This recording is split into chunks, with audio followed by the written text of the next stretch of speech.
Boa noite a todos. Boa noite. Hoje, 17 de junho de 2019, nós estamos reunidos para estudarmos a obra A Caminho da Luz. Hoje nós vamos iniciar o item que fala sobre as guerras do Islã. Vamos fazer a nossa prece de abertura? Vamos orar pedindo ao nosso Senhor Jesus que nos ajude, envolvendo a nossa irmã Estrela para vir fazer a nossa prece.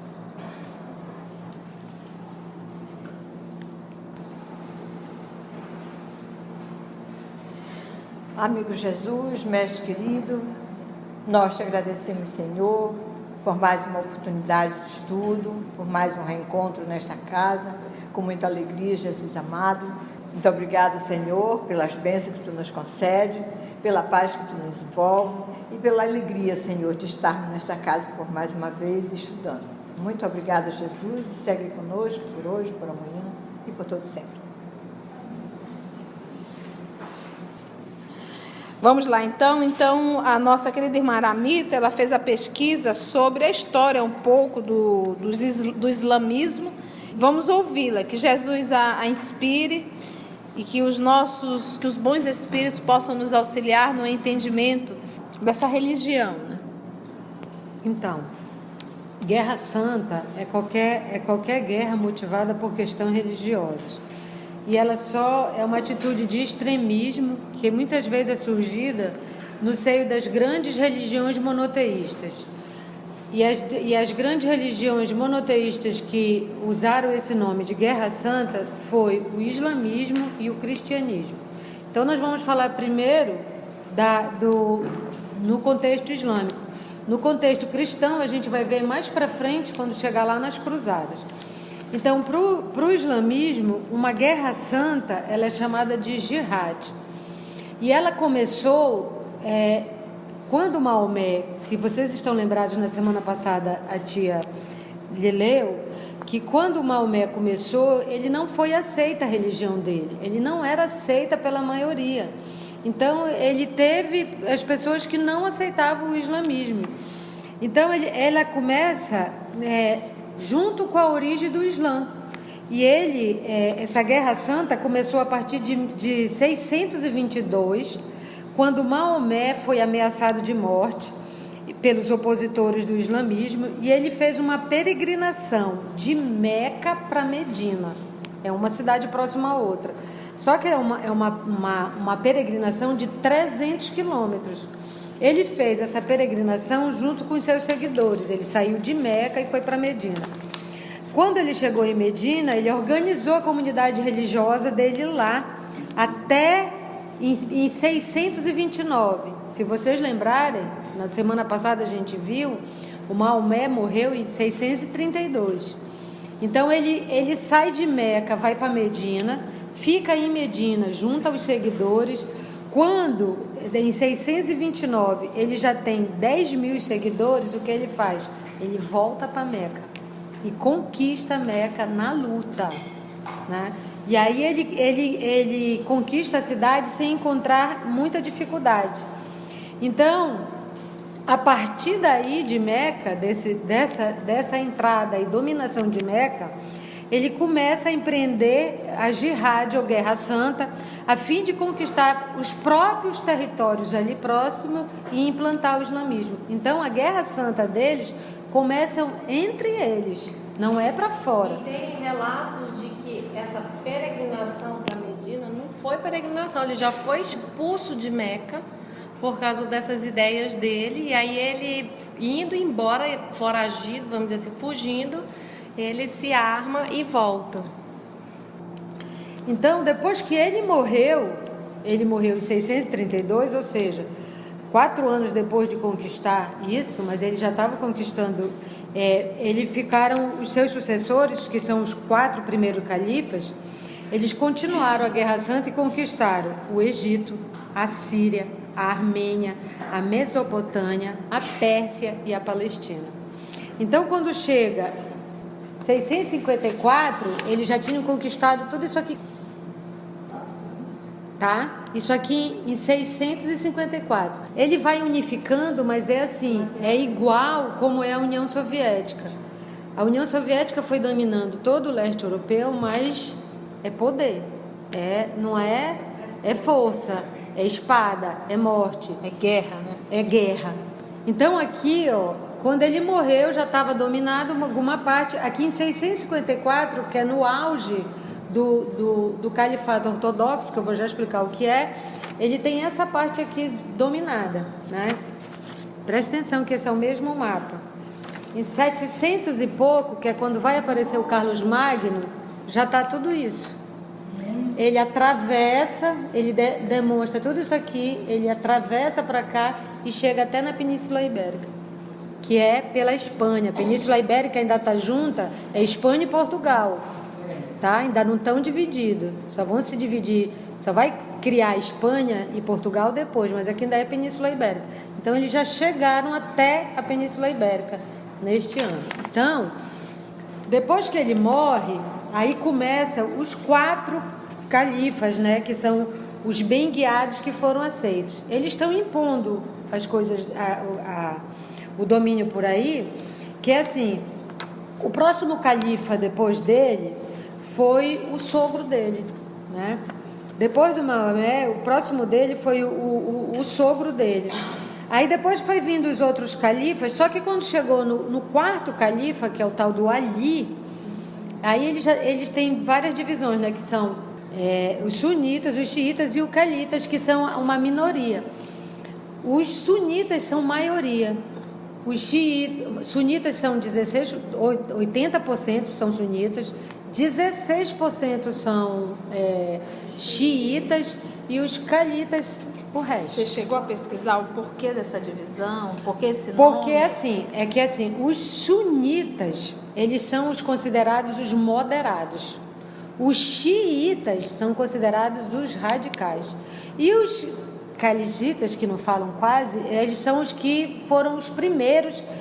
Na realidade, foi a primeira denominação que surgiu.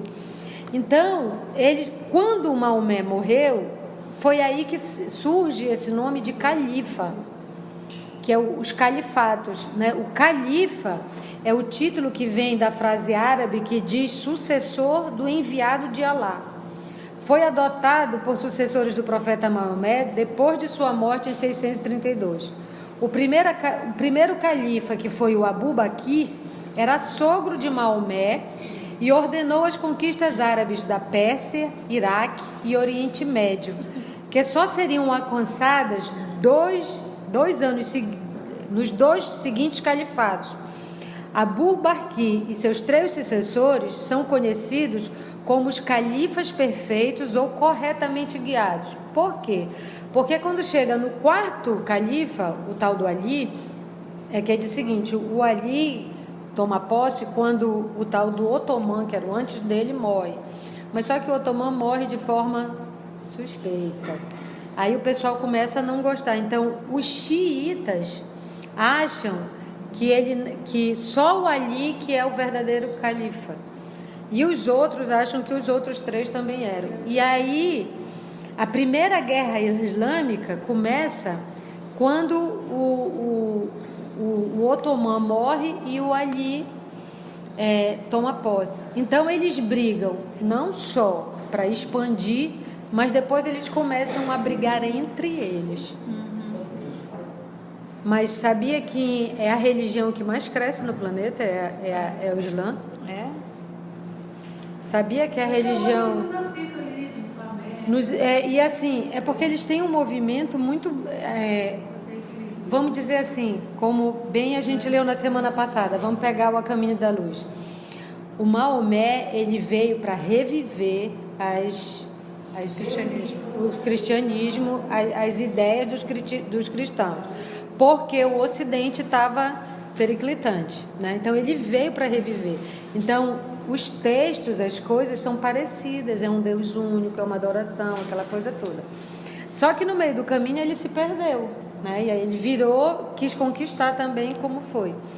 E ele hoje, a religião que mais cresce no mundo é a religião islâmica. Nos Estados Unidos, fizeram uma pesquisa recente, é a religião que mais cresce. Por quê? Gente, isso tem uma razão de ser, que é assim, o ser humano precisa da transcendência. Ele precisa ter essa coisa da espiritualidade. Então, quando você não tem nada e vem uma pessoa que lhe fala, lhe convence, que fala com uma verdadeira, né, com fervor no que acredita, a pessoa que está perdida, isso, entendeu? Então, é bom te lembrar, como diz no Livro dos Espíritos, por que o mal prevalece? Porque os bons são tíbios. Vamos então dar uma lida no texto, depois desse material que a nossa irmã Aramita trouxe. Olha, as guerras do Islã. Maomé, que nós já estudamos Maomé no nosso estudo passado. Então, Maomé, nas recordações do dever que o trazia à terra, lembrando os trabalhos que lhe competiam na Ásia, que há todo um compromisso antes de reencarnar, a fim de regenerar a igreja para Jesus, vulgarizou a palavra infiel entre as várias famílias do seu povo, designando assim os árabes que lhe eram insubmissos, quando a expressão se aplicava perfeitamente aos sacerdotes transviados do cristianismo. Então a gente observa aí, respeita o trabalho de Maomé na condição de um profeta, de um enviado também. Com o seu regresso ao plano espiritual, toda a Arábia estava submetida à sua doutrina. Olha aqui. Ainda há pouco a nossa irmã Aramita apresentou o mapa.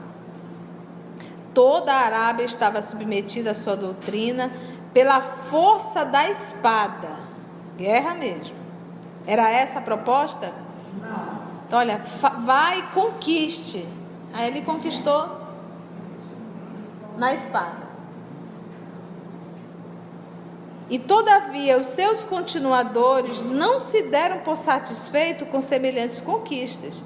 Iniciaram no exterior as guerras santas, que a nossa irmã Aramita trouxe, subjugando toda a África setentrional, que é do norte da África, tá? No fim do século VII, 600 e um pouquinho. Nos primeiros anos do século imediato, atravessaram o Estreito de Gibraltar, estabelecendo-se na Espanha, em vista da escassa resistência dos visigodos, que nós já sabemos que eram os povos o quê?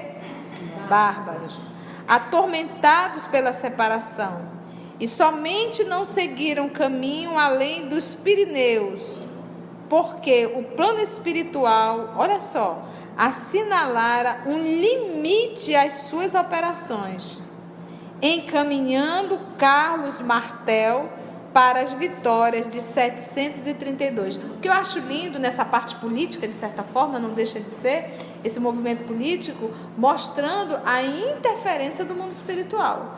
E ele manda um enviado. Ele está sempre mandando. A nossa querida irmã Carla vai falar um pouquinho sobre o Carlos Martel, ano de nascimento e qual foi o trabalho dele. Vamos anotar?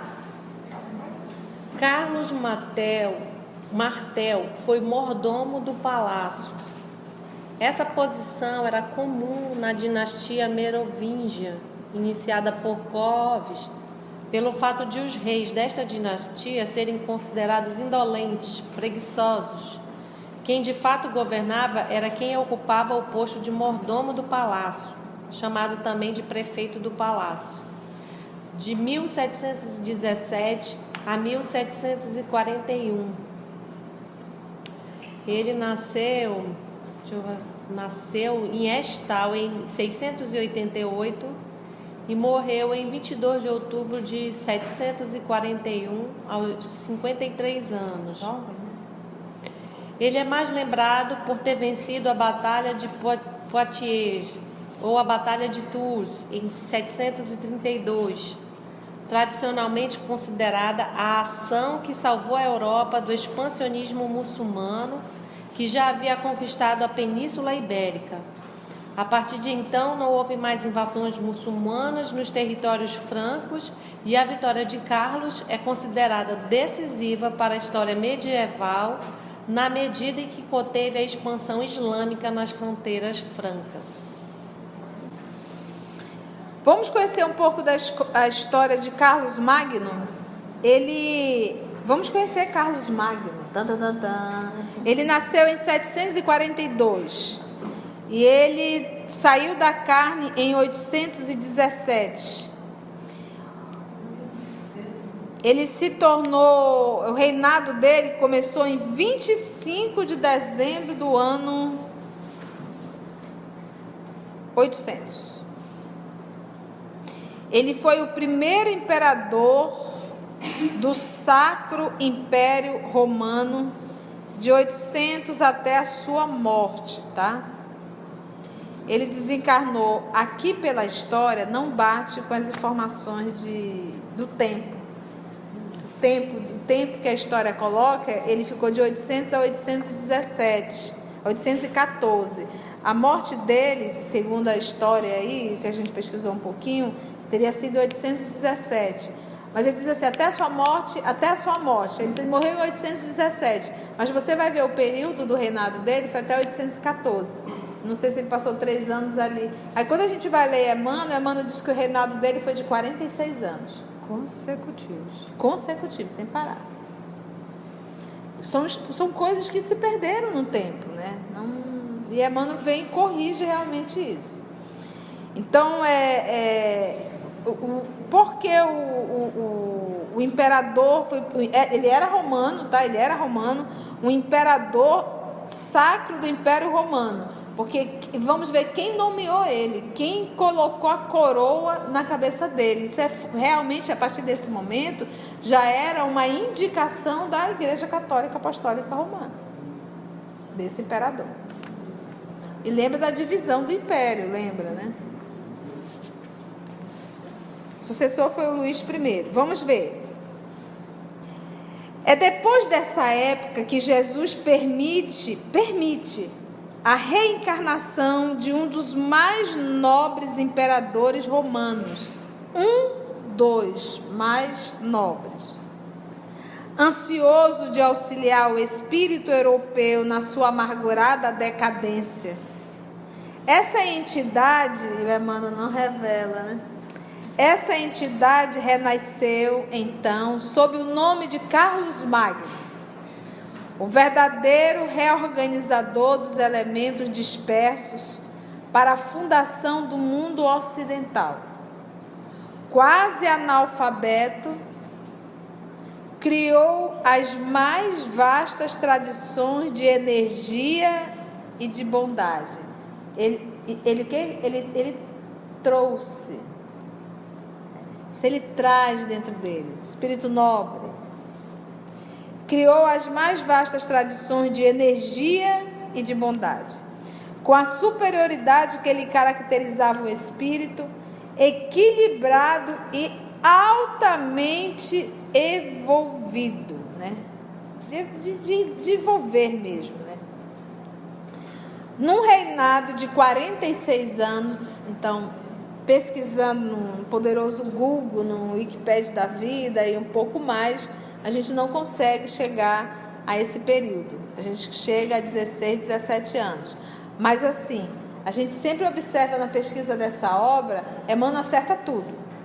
E nessa daqui ele não errou. Provavelmente, com certeza, os historiadores estão errando. Não foi só 16, foi 46 anos consecutivos.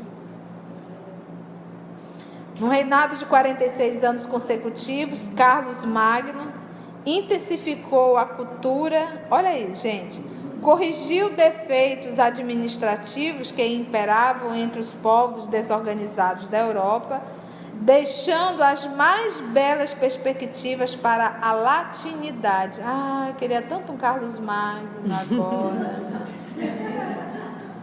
Deixando as mais belas perspectivas para a latinidade. Sabe Jesus quanto de lágrimas lhe custou o cumprimento de uma tarefa dessa natureza? O quanto de lágrimas, cujo desempenho exigia as mais altas qualidades de cérebro e coração, razão e emoção. Mas, antecipando as doces comoções que o aguardavam no plano espiritual, numerosos amigos invisíveis que com ele haviam caminhado na ruma do direito e do dever. Olha aí, tá vendo? É um romano reencarnado como romano novamente. Eu achei que era no Otávio. Na Roma de direito e do dever, cercam-lhe a personalidade na noite do Natal do ano de 800, ou seja, confere, quando o seu pensamento em prece se elevava a Jesus na Basílica de São Pedro. Uma onda de vibrações harmoniosas invade o ambiente suntuoso, pouco propício às demonstrações da verdadeira espiritualidade. Leão III, que era o Papa reinante daquela época, Leão III é um santo até da Igreja Católica Romana, tá? Ele foi eleito Papa em 795 e o fim do mandato dele foi em 816. O Leão III, ele nasceu em 750 e desencarnou em 816. Foi ele que coroou Carlos Magno e que sofreu, inclusive, o Leão sofreu uma perseguição. Ele foi acusado e Carlos foi agredido, inclusive, e Carlos Magno foi a defesa dele, que o protegeu realmente. E ele teve a alegria depois de coroar o Carlos Magno.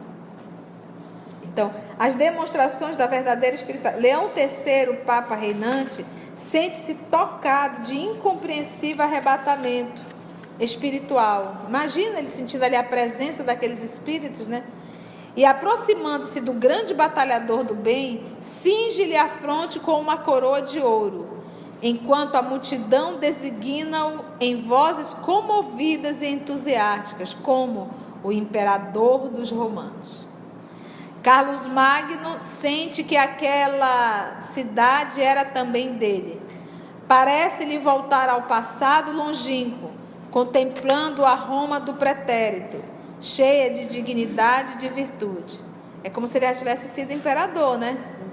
Seu coração derrama lágrimas, como Jeremias, o profeta, sobre a Jerusalém das suas dores, agradecendo a Jesus os favores divinos. Decorrido alguns anos sobre esse acontecimento, o grande imperador busca de novo as claridades do além, para reconhecer que o seu esforço caía sobre as almas qual uma bênção. Mas o império, por ele organizado, teria uma escassa duração. Ok? Vamos um pouco para o feudalismo? Nossa irmã Carla vai falar um pouco. Então, o feudalismo, só para a gente saber que o Império Romano, ele se dividiu em dois depois.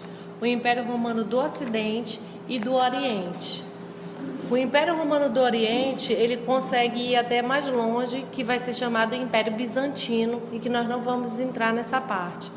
Porque o feudalismo se estabelece na parte que era o Império Romano do Ocidente, né? Que é onde a gente entra a nossa história bem aí. E o feudalismo é um sistema social, econômico, político e cultural. Porque o que acontece? O Império Romano cai e tem um período que o mundo se feudaliza, porque houve a invasão dos bárbaros e os povos, né, ficaram com medo dessas invasões, não tinha mais segurança, não tinha nada. Então, o que aconteceu? Os grandes senhores de terra foram para o campo, abandonaram as cidades que estavam sendo saqueadas, violentadas. Então, eles voltam para o campo. E no campo, eles se armam, os feudos são grandes propriedades de terra, e eles se armam, muram e dão proteção. Então, o povo vai para lá e começa as relações de servidão, né? Eu vou servir, vou trabalhar na terra. e posso trabalhar na terra do Senhor também para pagar meu aluguel aqui. Então começa essa relação de servidão em busca de proteção e lealdade por parte do dono da terra desse pessoal.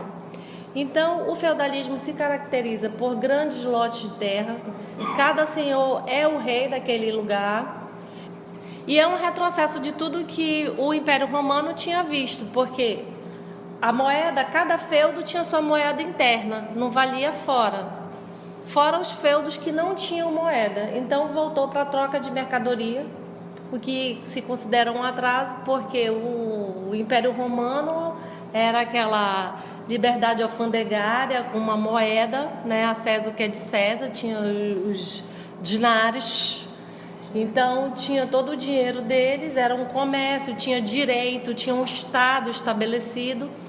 Era mais ou menos como a gente vive hoje, né? Um era Estado ideia de unificar, né? E uma coisa muito mais ampla. E o feudalismo era aquele mundinho ali que não saía, não se comunicava com o outro, com medo das invasões.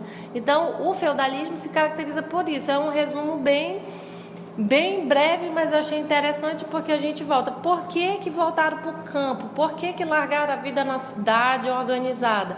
Por causa das invasões bárbaras. E eles vinham, eles destruíam mesmo. Então, as invenções, porque Roma tinha um sistema de canalização, tinha um sistema de esgoto. Então, todas essas invenções, quando eles se voltam para o campo e se fecham, se perdem. A instrução passa a ser direito só de quem tinha de poder, né? Só do senhor feudal e da igreja.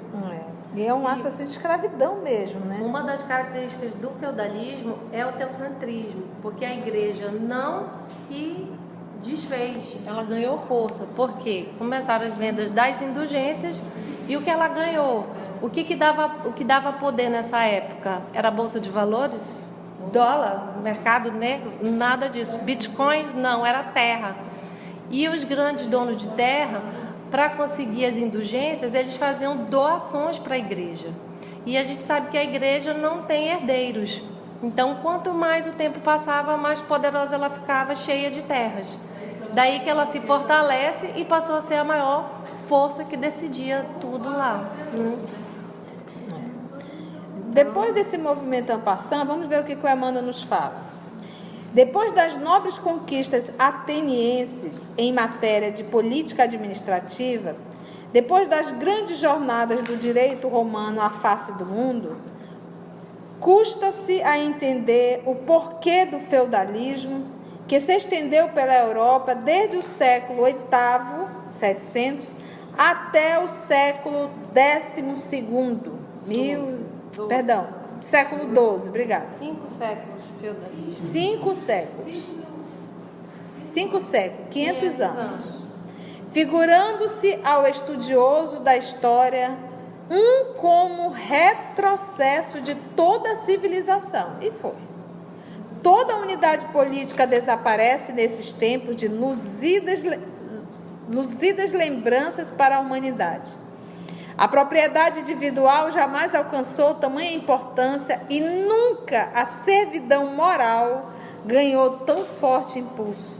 Com semelhante regime, as lutas fratricidas, matar irmãos, tiveram campo largo no território europeu, disputando-se uma hegemonia que jamais chegava na equação dos movimentos bélicos de guerra, Hegemonia, a supremacia sobre outra cidade. Só um adendo. A servidão moral, porque as pessoas se vendiam, se prostituíam mesmo para ter um estar nas pedaço de pão. benesses do Senhor também, Somente as poucas qualidades cristãs da Igreja Católica conseguiram atenuar o caráter nefasto dessa situação, instituindo-se as chamadas tréguas de Deus. Olha o que eles inventaram, tadinho. Tréguas de Deus. O que eles faziam? Obrigando os guerreiros ao repouso em determinados dias da semana. Para parar esses guerreiros. Com o objetivo de comemorar as passagens da vida de Jesus Cristo e defendendo-se a paz com a periódica cessação das hostilidades.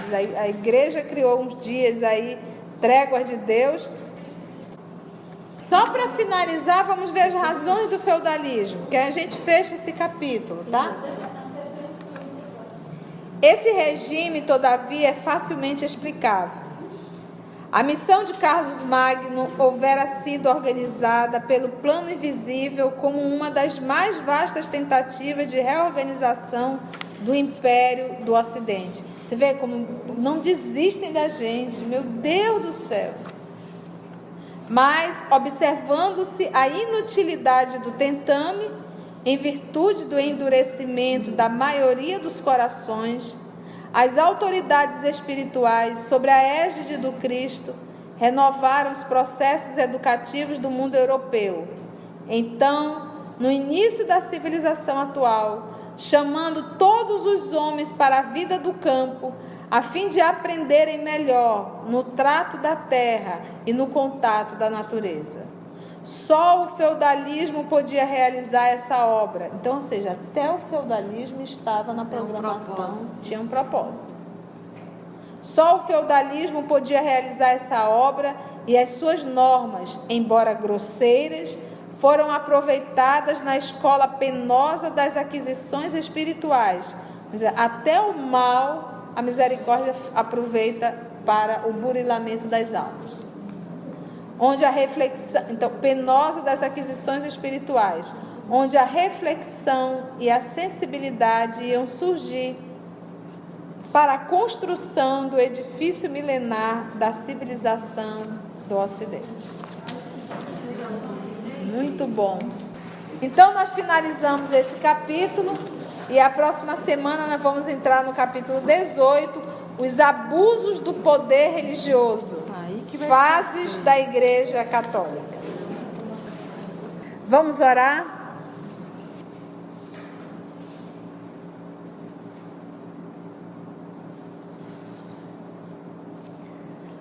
Nosso Senhor, amigo milenar, mestre da paciência, da renúncia, da resignação, pautada nesse amor que emana de Ti.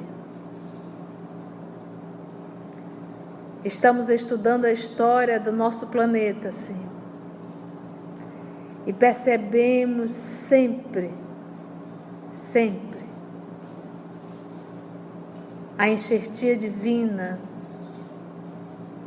a quantidade de espíritos missionários que são preparados para vir à Terra, nos ajudar. E fica bem claro a nossa rebeldia em não aceitar o amor. Estamos estudando de uma forma macro, mas sabemos que na nossa vida íntima a história se repete.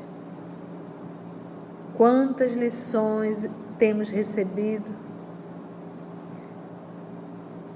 e quão pouca mudança temos feito. Nos ajuda